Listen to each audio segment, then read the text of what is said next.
I've been wrestling with a question this week, and I've been asking God about a very specific topic. And in this video, I want to share the journey that I've been on with this topic and the exciting epiphany that I've come to at the end of it. I'm going to share it, and hopefully you'll find it exciting as well. It all started with this tweet from an ex-Hindu woman called Megha. And she writes, "Why did I become a Christian? I grew up Hindu, but one day I sat down and wondered where my morals came from. Things like don't lie, or that innocent children shouldn't be killed, or don't steal, or even adultery is wrong. Certainly not found in the Gita or the Ramayana. No, these morals are found in the Bible.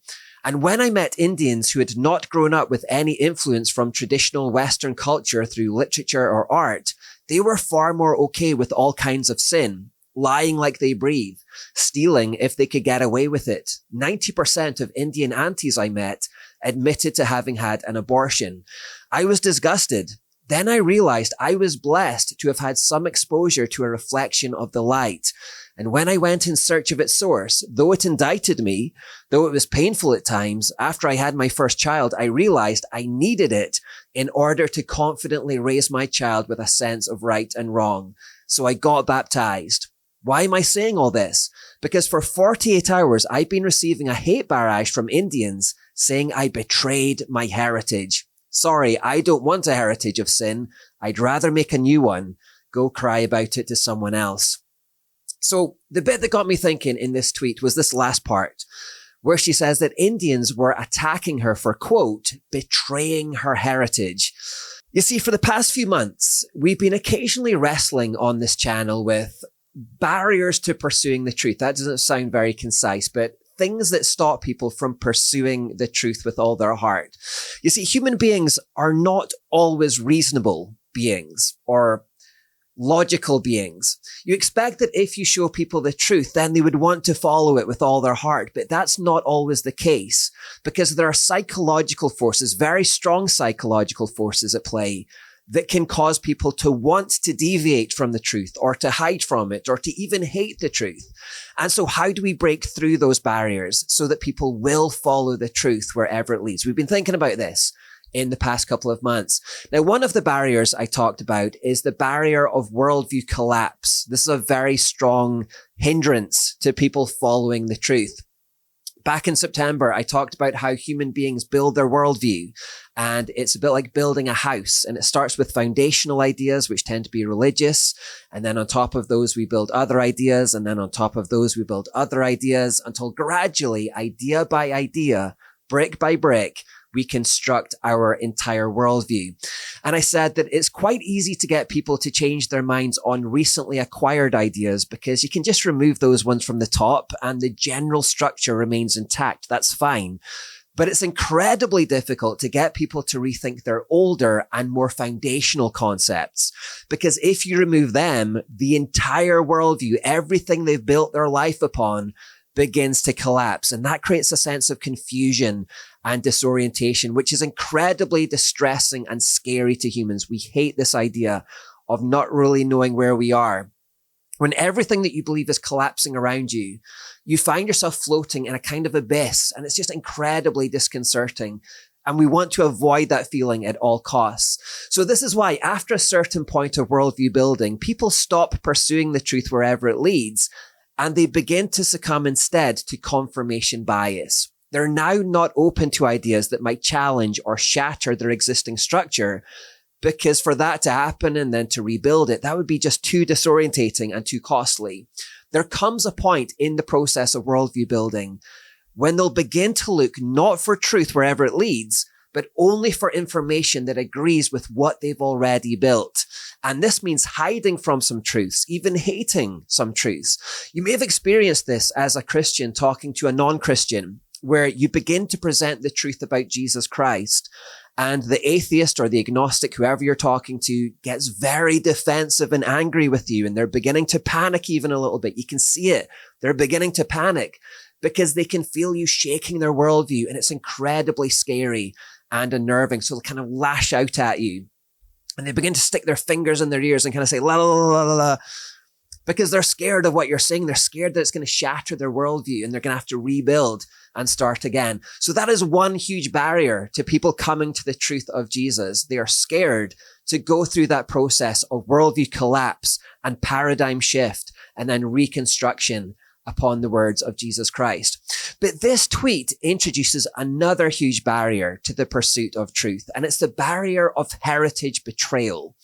See, when this woman saw the truth of Jesus Christ and pursued it, one of the levers that people used to try to stop her was this idea that she was betraying her heritage, her family, her roots, her origins. This is a big blockage in Islam as well, as we've been exploring in recent weeks. We've been thinking a lot about Islam in recent weeks and how to break through with Islam.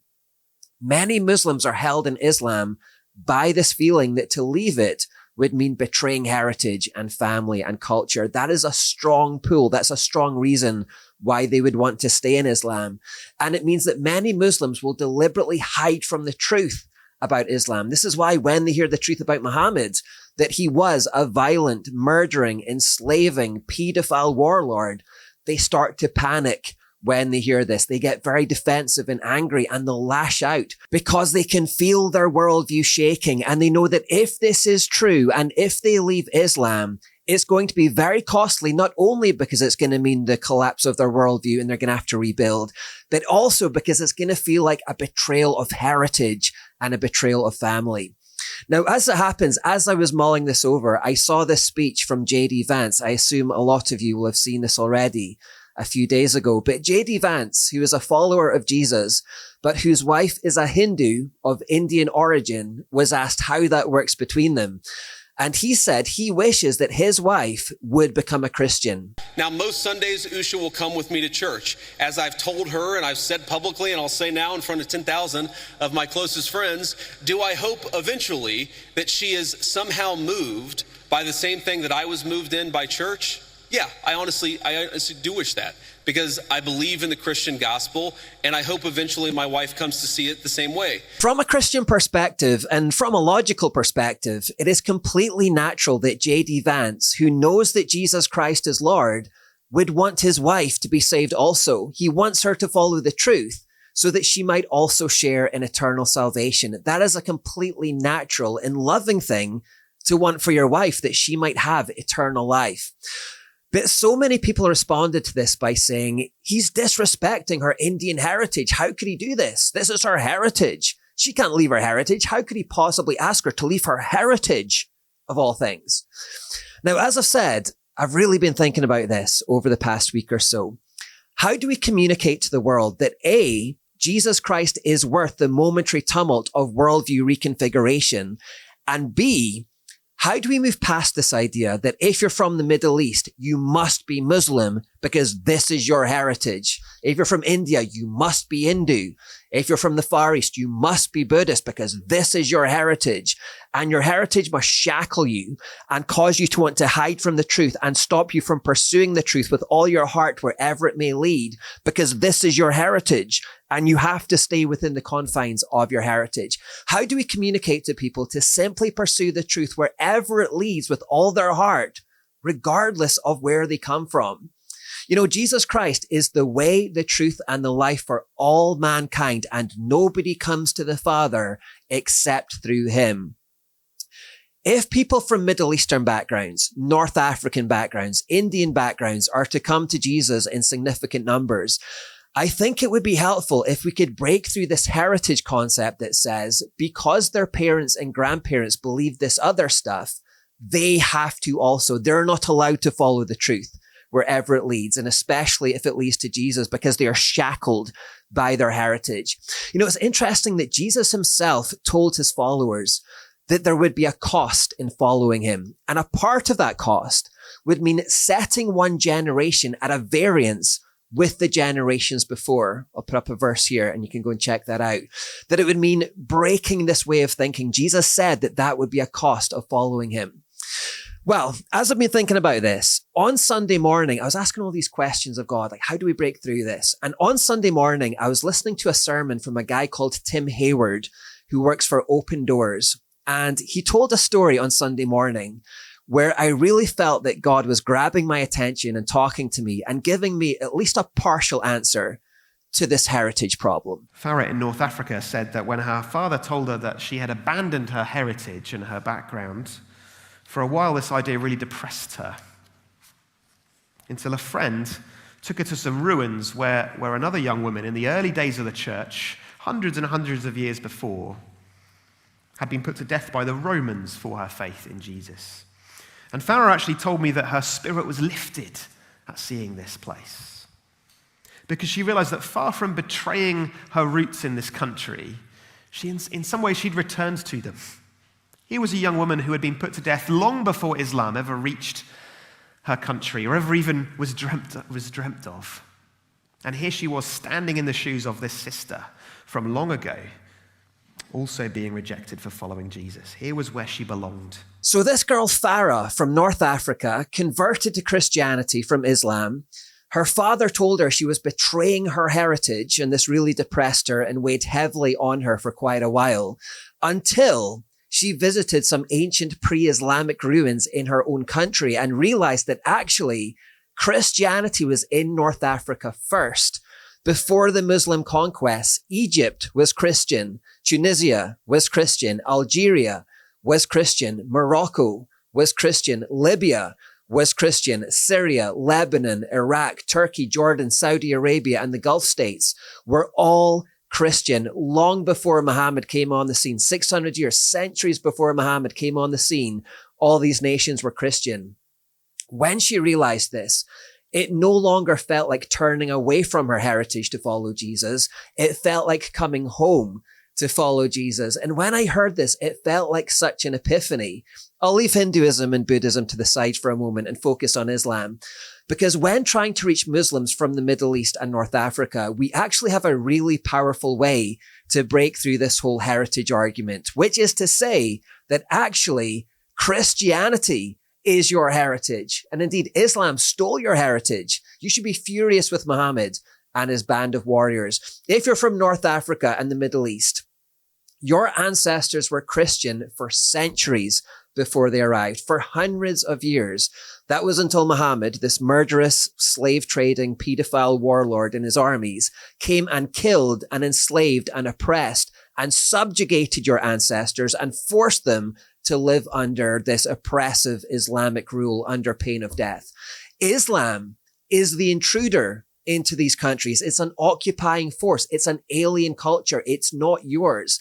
And really, if you want to honor your true heritage, then the thing to do is to make Jesus Christ your Lord and Savior, as your ancient ancestors did long ago, because Christianity, as I said, was there in your nations for 600 years before Muhammad came along. Islam came to enslave the people of the Middle East. And by holding on to that ideology, you're actually holding on to the ideology of your oppressors, of the people who enslaved you and who killed your ancestors.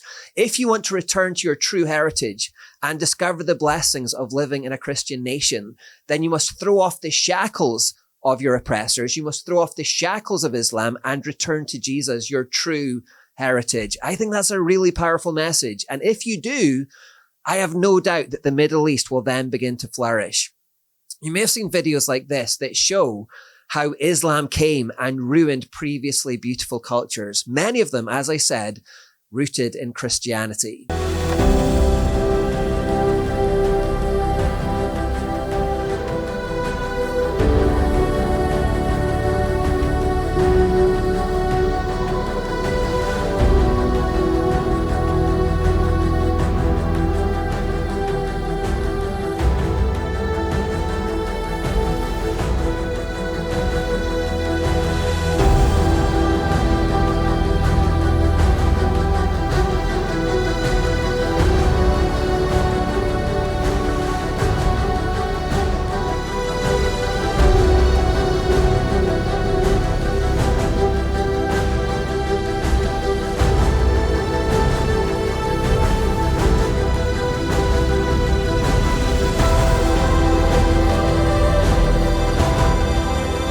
I think this could be a really powerful strategy for reaching Muslims in particular. Many North Africans and Middle Easterners are locked into the idea that Islam is their heritage and they must stay loyal to it, but it's really not.